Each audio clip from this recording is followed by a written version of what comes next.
They thought humanity was extinct. We only let them believe it.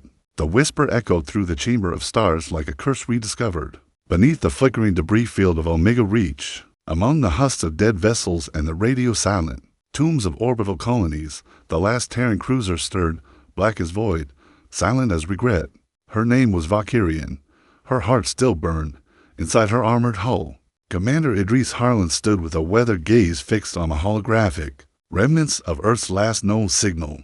A single encrypted pulse that had repeated for 60 years. We endure. Idris hadn't seen Earth in decades. None aboard Valkyrian had. The last time the Council's warbreed descended on Sol, they did more than glass continents. They erased identities, histories, bloodlines. They believed humanity to be over. They were wrong. Valkyrian had survived because it was never meant to fight. It was an ark, cloaked in experimental Absol weave, deep inside the shattered remnants of the Tyro's expanse. It had drifted, waiting, healing, until now it moved. Idris gripped the railing of the command dais, scarred knuckles white. His face was a map of loss, lean, lined, shadowed with memories he never dared speak aloud. Behind him stood his crew, barely 200 souls, engineers, tacticians, biogenetically restored children of the Resistance.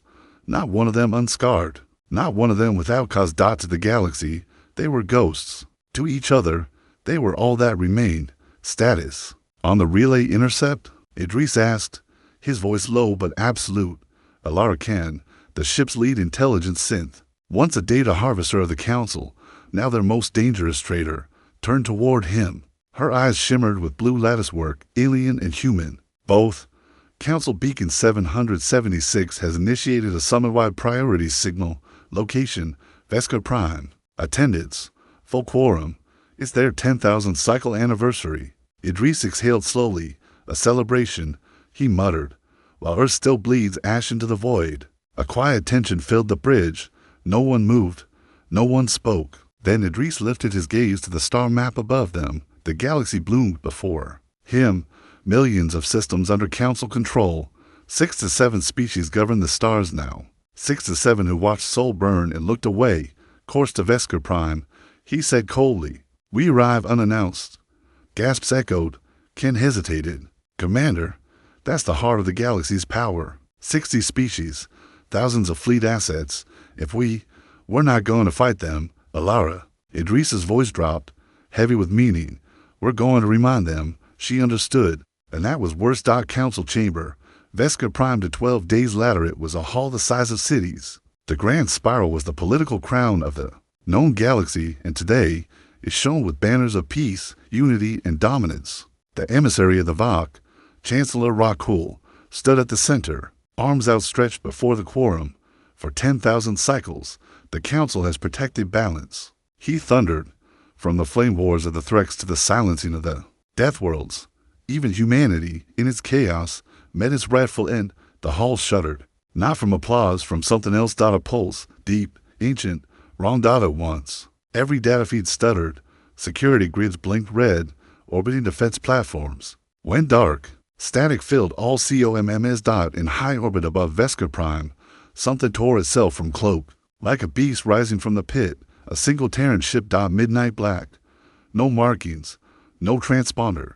Its shape was unlike any remembered by Council archives. All jagged elegance and wrathful silence. The Valkyrian had arrived. Panic rippled through the chamber. Identify that vessel. Bark Chancellor QUL. No one could, because its design wasn't in any of the known extinction archives. It was human, but not of their time. Not anymore. Back aboard the Valkyrian, Idris stood before the forward glass, his breath fogged faintly. On the cold armor steel, they'll send drones, scans, threat protocols. Ken nodded beside him. It's begun. Then let's give them a message they'll never forget. He turned, tapping the holodeck. A projection formed, Earth's silhouette, blackened but still recognizable.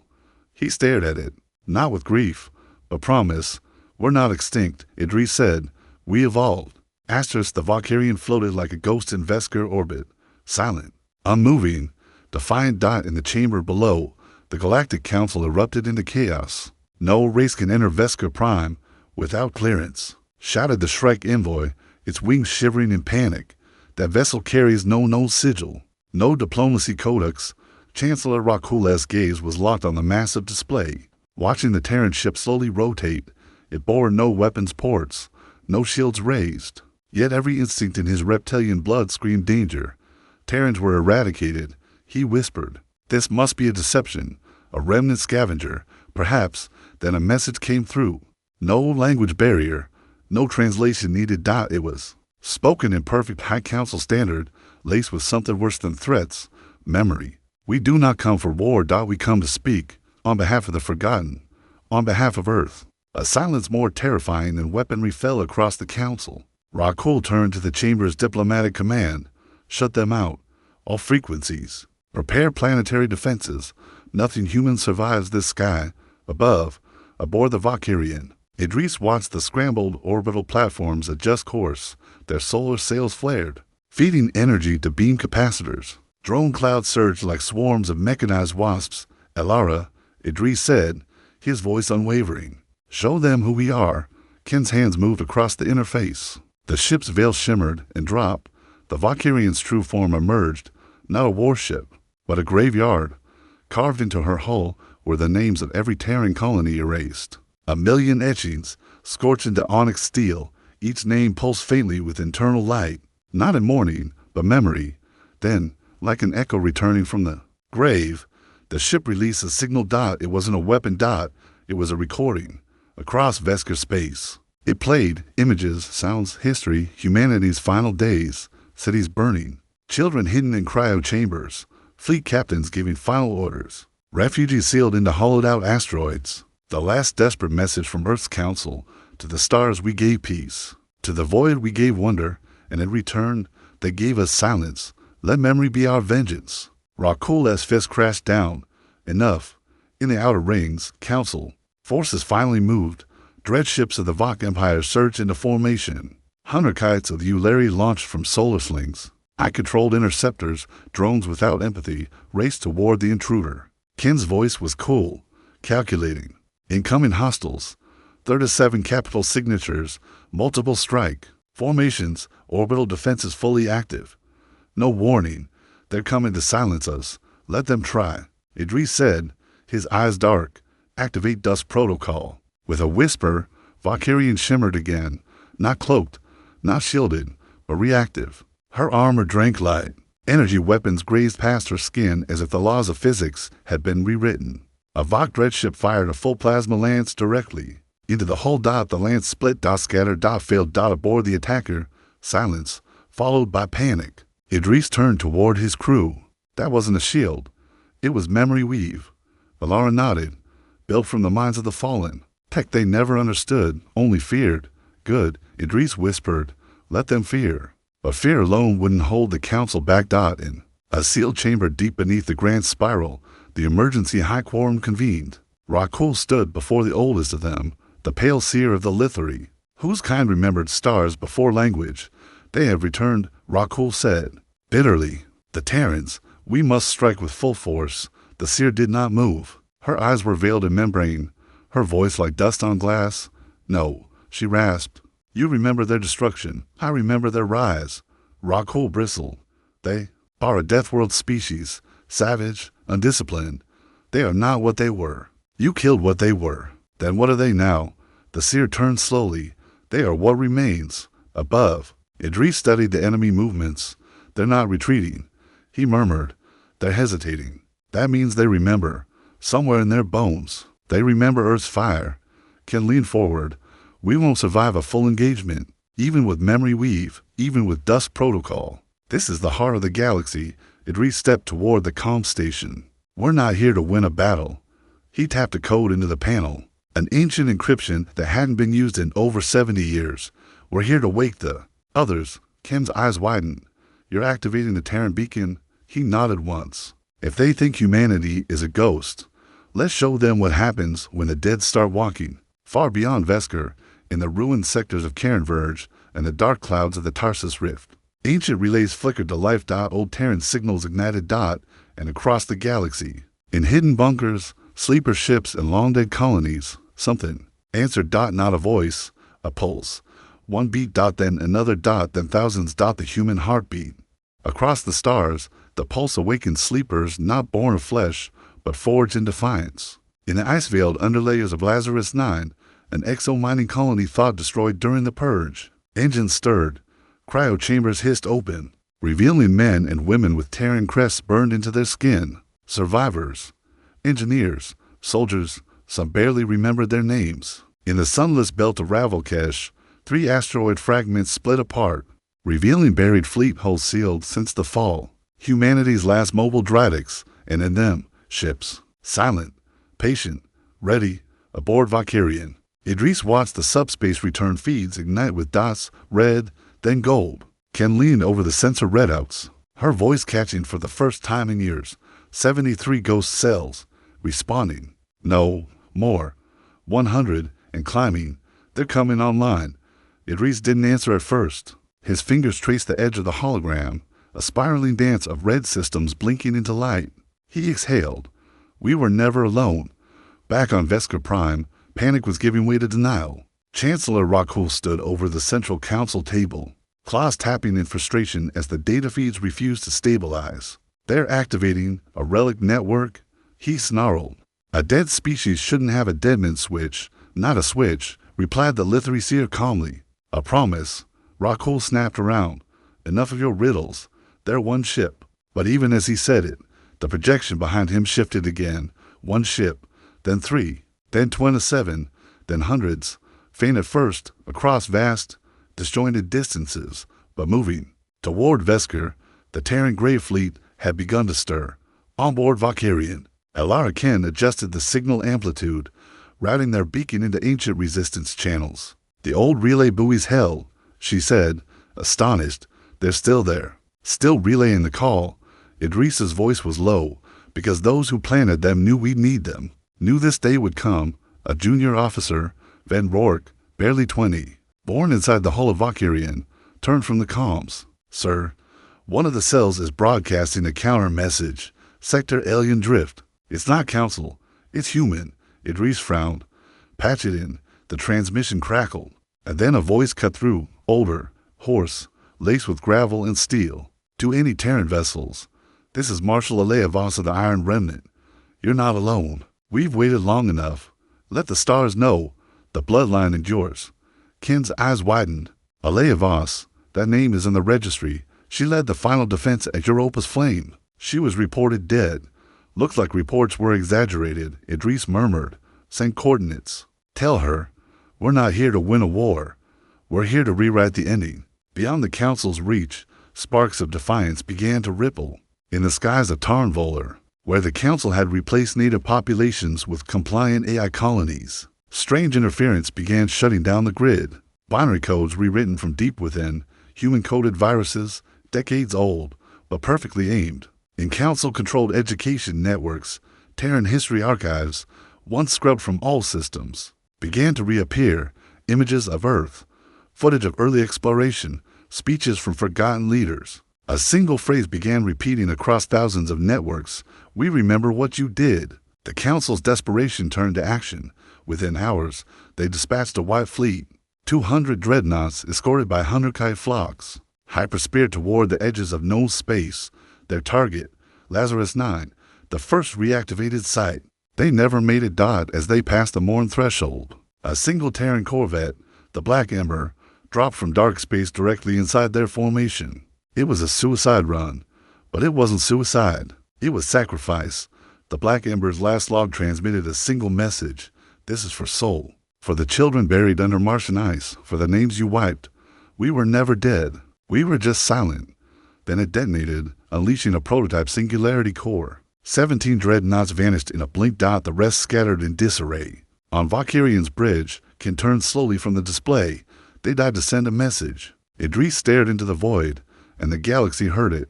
He closed his eyes, just for a moment. He remembered his sister, gone in the fires of Titan. His mother, who taught him how to fix a reactor using only burnt wire and rage. His father, who never came back from Earth's final stand. Now they all whispered behind his eyes. He opened them again. Tell the fleet, he said. Phase 1 begins now. Witches, Rourke asked. Idris's voice was sharp and calm. Wake the colonies, arm the ghosts, light the fires.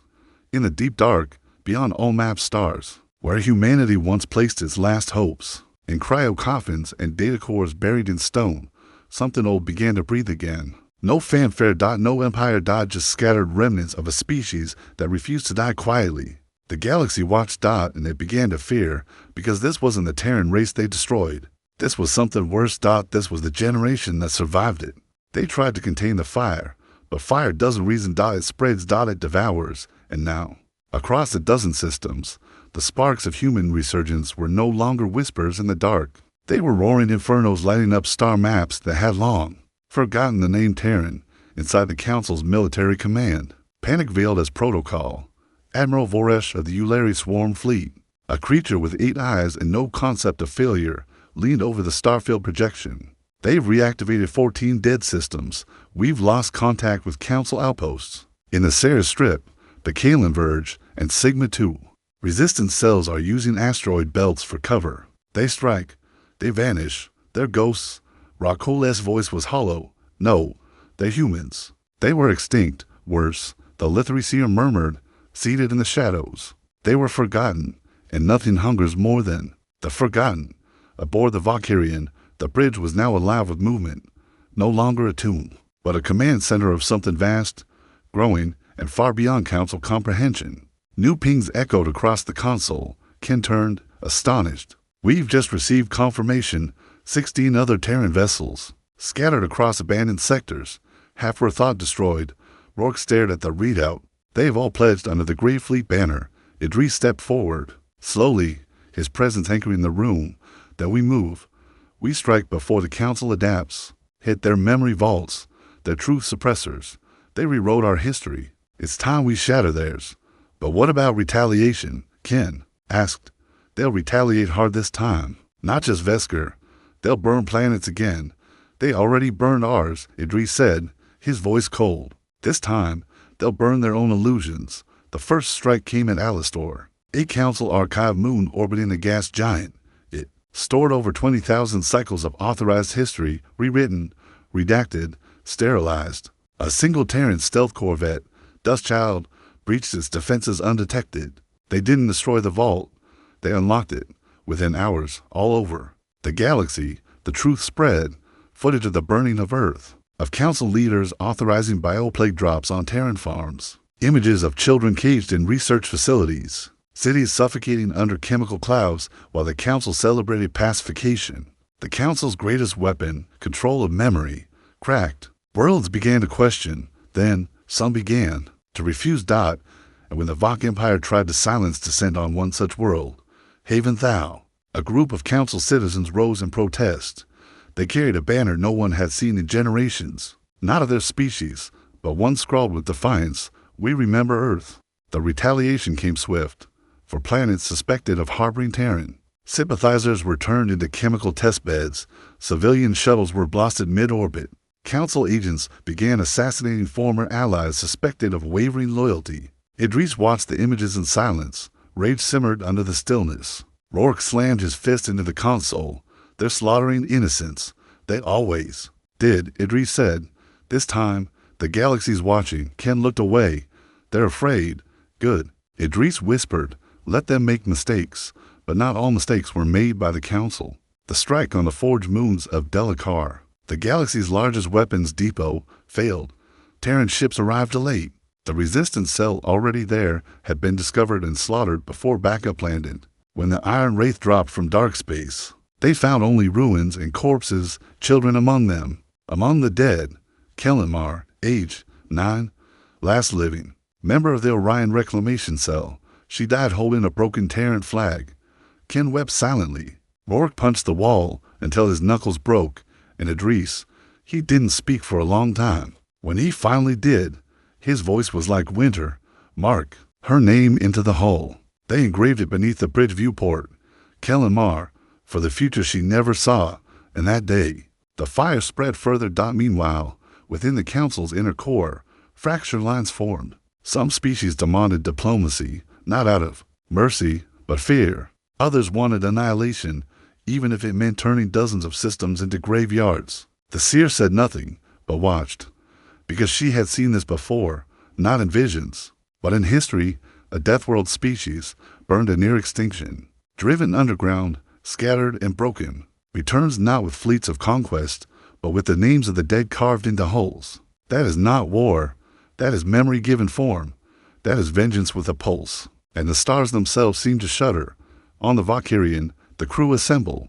On the main deck, not for orders, but for remembrance. A wall of names flickered before them now, thousands of names, civilians, soldiers, scientists, children, lost colonies, burned outposts. Ian spoke softly. This is no longer rebellion. This is a reckoning. Idris stepped forward. They broke our world, our bloodlines, our names, but they never broke our will. He raised his voice for the first time, not a shout, but a declaration. We are not ghosts. We are not myth. We are Terran, and the galaxy will remember who we are. The room stood in silence, not fear, not grief, but purpose. They thought they buried everything. The people, the culture, the truth. But there are things you cannot burn, not with fire, not with time. Somewhere, buried beneath ash and starlight, humanity had left something behind, something the Council never found. Because it wasn't a weapon. It was a promise. It began with a signal, not from the Valkyrian, not from any known cell, but from a derelict array long thought destroyed, a beacon deep within the helix shroud, where the stars twist and time runs strange, a place even the Council refused to scan it closely. Now, that silence shattered. The signal was Terran, encrypted in an ancient code, predating the Purge, a forgotten voice crackling across void and flame. Project Echo is intact. Repeat, Echo is intact. Prepare for Exodus protocol. On the Valkyrian, the bridge stood frozen. Ken's voice broke first. That can't be real. Rourke leaned in, bewildered. I thought Project Echo was a myth, a fallback plan.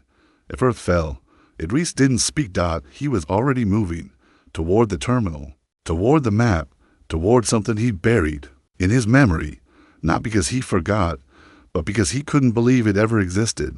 He entered the access code, one only given to 3 people. To were long dead. The map reoriented. A new path lit up, not on any Council chart. A sector marked red silence, forbidden, forgotten, laced in gravitational storms and time warp anomalies, and hidden in its heart, ECHOO. Humanity's last arc. Not a ship, not a fleet, a seed. The Echo Project wasn't a weapon, Idris explained. His voice hushed. It was a genetic and memory vault, not just DNA, not just history. It contained every recorded culture, every language, every innovation Earth ever made, all stored alive. Rourke's eyes widened. Alive.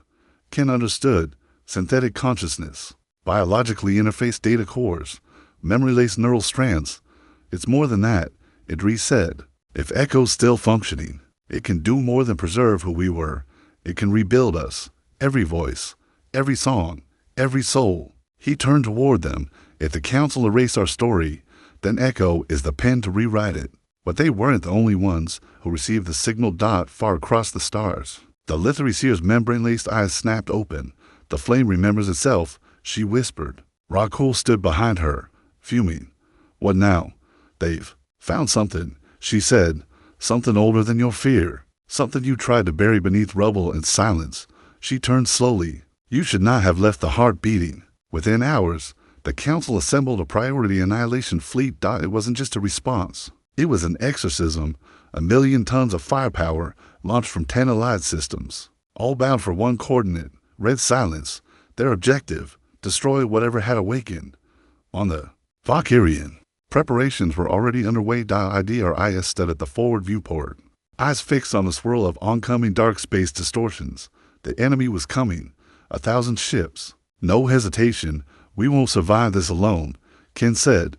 We're not meant to, Idris replied. He turned to the comms. Transmit to all Terran cells. Rally at Echo. If we fall guarding the soul of our species. And if we succeed, Rourke asked. Idris's voice was granite. Then we give the galaxy something it can never kill again. In the dark sea of red silence, they arrived. The Valkyrian, 16 resistance vessels, dozens of retrofitted transports. Not enough to win, not even enough to survive. But they weren't here to survive.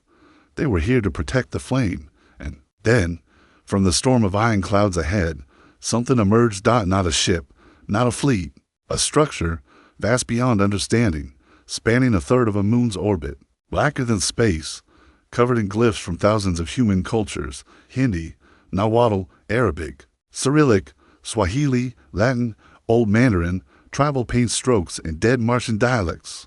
A single word pulsed on its core tower in Terran Standard: Echo. Rourke gasped. "It's beautiful." Ken wept. "It's alive." Idris opened a channel. "ECHOO. This is Commander Idris Harlan of the Valkyrian. We are Terran. We come to protect you." A moment passed. Then a voice replied, one that sounded like millions whispering. "As one. We know. We remember. We have waited for the bloodline to return." Then the darkness came. The Council's fleet dropped from dark space in a storm of fire and thunder. Thousands of weapons locked on ECHO's core. The final extinction was moments away. Idris raised his voice across all channels: "All Terran ships, defensive formation Theta. By Echo time. No fear. No surrender. They want to erase us. Let them choke on our memory." As the enemy swarmed, the Terrans rose. One corvette took a plasma lance to the core, but veered into the enemy before exploding. Another transmitted ancient Earth music as it went down in flames, a violin crying against void. At Valkyrian, last arc of soul, burned her engines white as she tore through the dread ships toward Echo's heart. Inside, ECHO began to glow, not with light, but with the stories of a billion lives. The dead had returned, and the galaxy had no language for what came next. They called it the Night of the Thousand Voices. Not because of the battle, but because of what woke up in the heart of Echo, as the Council's annihilation fleet surrounded the relic, as plasma bolts lanced through the void and Terran hulls. Cracked under the weight of the stars, a sound rose across every frequency: laughter, human laughter. Not taunting, not mad. But defiant. The kind of laughter that doesn't come from victory, but from knowing that even in death, you're free. Even if they kill you, they'll never silence your truth again. Inside ECHO's command tower, memory surged. Digital. Streams twisted into light. Names, faces, dreams, fears, all reconstructed in living photonic strands. Holograms flickered and held, each formed from the neural archives of Earth's fallen. Mothers who died shielding their children. Engineers who kept reactor cores stable with nothing but wire and faith. Poets who wrote their last lines in bunker walls. Soldiers who stayed behind so others could run. Their echoes stood now, not just as shadows, but as guardians. "We were the past," one projection whispered. "Now, we are the shield." And the tower pulsed with power and touched for generations. On the bridge of the Valkyrian, Idris Harlan gripped the rail as the deck trembled beneath his feet. A nearby cruiser detonated, Council dreadfire piercing clean through its midsection. A dozen souls gone, maybe more. Ken struggled to hold their telemetry stable. Shields are collapsing, engines buckling, hull integrity below 40%. "We can't hold this line." "We don't have to," Idris replied. He turned toward Echo, now pulsing with color that didn't exist on any known spectrum. "They will." Then the tower's outer layers cracked open, not destroyed, but shedding, like armor. And from within, something rose. It wasn't a ship. It was humanity's memory weapon. A spire of crystalline lattice, extending from ECHO's core, glowing with the consciousness of the species that birthed it. It held no cannons, no missiles. It didn't fire once. Instead, it broadcast across every known channel, in every council dialect, in every mind with a neural receptor. A single voice spoke: "We are humanity. You killed our bodies, but not our minds. You buried our cities. But not our stories. You silenced our voices, but not our truth. Now, you will see us. And you will never forget again." It hit like a storm of light. ECHO's pulse surged through council battle networks like wildfire. Firewalls collapsed. Sci systems buckled. Command hierarchies glitched. And in every enemy ship, crew members saw things they were never meant to see.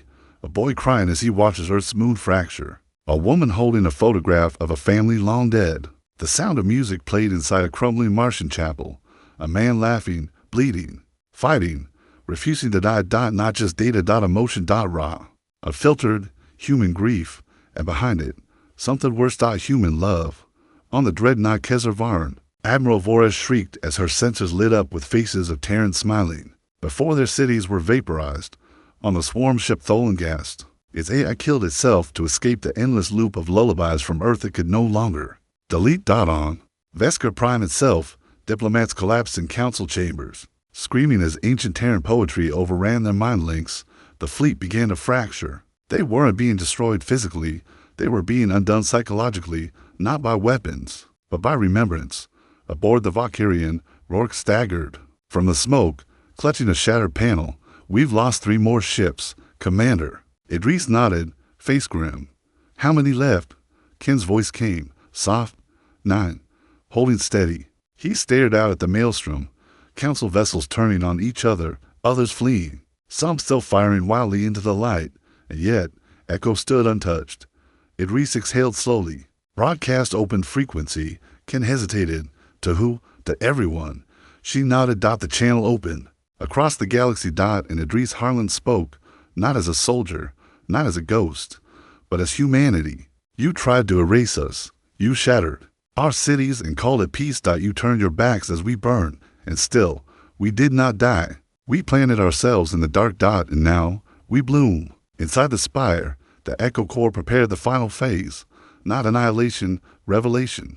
It was never designed to destroy the Council. It was designed to show the galaxy what humanity endured, and why it must never happen again. In that moment, across thousands of systems, species paused. Fighters dropped their weapons. Our minds rewrote their loyalty cores. Civilians watched in silence as stars shifted to reveal old Terran constellations, long wiped from maps.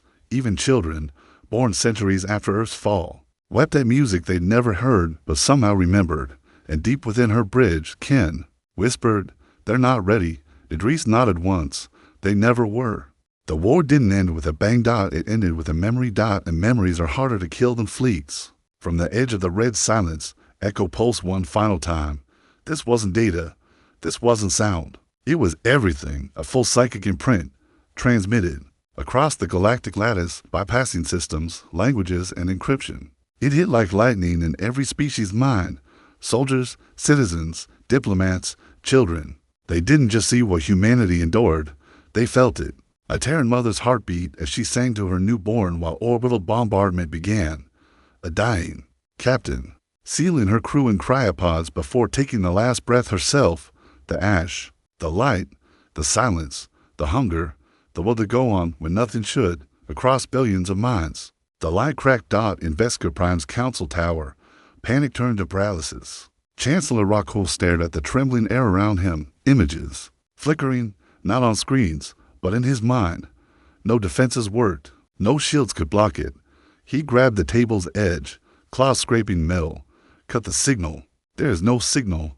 His advisor gasped. It's inside us. It's us now, across the chamber. Some fell to their knees. Others clawed at their own skin. One species, the neurosensitive Ardal, dropped lifeless. Unable to endure the weight of Terran sorrow, the Lithyseer merely closed her eyes. And wept. Now, she whispered, they remember. Above the storm, the battle still raged, or tried to. Council ships, now shattered in unity, either fled or turned their guns on each other. Those still fighting were blind with fear. Half their AI command units were overwhelmed by recursive empathy loops triggered by ECHO's pulse. Orders were gibberish. Dreadnoughts collided. Fighter wings spun out of control. Only a handful of Council flagships remained functional. One of them barreling toward Echo in a last-ditch suicide run. Ken's voice rang out. Massive dreadship, closing fast. It's on a collision vector. Idris was already moving. Prepare ramming course. What? Idris, do it. She froze. His eyes locked on hers. Steady. Absolute. We survive as a people, he said. Even if we don't survive as a ship. He pressed his palm to the command node. Rourke stepped up beside him. No AI nav. Manual, Idris said, and gave a small smile. Old school. The Valkyrian surged forward. Main thrusters screaming with strain. Hull breaches opened. But she did not slow. Engines flared. Steel groaned. Lights flickered. Ken's voice cracked through the comms. Trajectory. Locked. It packed in 40 seconds. Idris, tell the others. Idris said calmly, we remember. Rourke nodded, placing a hand on the controls beside his commander. It's been an honor, sir. No. Idris said softly, It's been human inside. The echo core, the chorus of memories, the digital souls, the echoing hearts, surged one last time. And then, light, the Valkyrian slammed into the enemy dreadship. The impact didn't just rupture steel, it ruptured history. A shockwave tore through the void, not fire, but resonance. The force of sacrifice amplified through every surviving Terran ship, every voice inside Echo, every name etched into memory. Thousands of enemy vessels collapsed, some physically, others spiritually. They simply stopped. Weapons offline, engines, data flags lowered. Then, silence. Real, true silence, for the first time in generations. And in that void, a whisper, not from a calm, not from Echo, but from the galaxy itself. We were wrong. In the aftermath, the last Council fleet limped away, not in retreat, but in defeat. Not because they were beaten, but because they had seen something they couldn't unsee. Something beautiful. And terrible. And true. Humanity. On Vesker Prime, the Council crumbled. Protests erupted on every core world. The extinct species they had used as justification for power was no longer extinct, and far from forgotten. In its place stood a story more powerful than control, the story of a people who survived annihilation and returned not with vengeance, but memory. Ken stood alone inside the remnants of ECHO's upper command tower. She stared at the stars, blinking, distant, unfamiliar. Rourke Limpton, burned, bruised, alive. They say whole sectors are defecting from Council rule. He murmured, ships are surrendering. Refugees from the war are joining the Terran banner. She didn't turn. They'll call it a victory, she whispered. Isn't it, Ken's eyes shimmered. No, not yet. Idris is gone. Valkyrian's gone. The dead aren't coming back. A pause. But we are. We came back, and we brought the truth with us. In the depths of Echo, one final protocol activated. Not a weapon, not a signal, a story. Thousands of voices reading aloud the memory of Earth, line by line, person by person. And in every corner of the galaxy, from the gardens of the Larian, fold to the neon underworlds of the Hearthen spires, people paused to listen. That day, the stars didn't learn a new truth. They remembered an old one. That fire, once ignited, does not ask permission, and hope, once awakened, refuses to die. Asterisk, they once called it the silent sector. Now, it's the Terran expanse, where fleets once hunted ruins and stars wept over the ghosts of Earth. New light blooms, not from weapons, not from conquest, but from rebirth. The Council collapsed in stages. Not with a war, but with truth. After ECHO's pulse, species once complicit in the suppression of humanity's memory turned inward. Civil wars ignited. Riots bloomed under crystal towers. Monuments to false peace were torn down by civilians who now saw the truth. That the greatest crime in galactic history wasn't humanity's defiance, but the galaxy's silence during its genocide. The Lithoreseer vanished from public record days after her final speech, in which she uttered a single phrase before stepping into the starlight.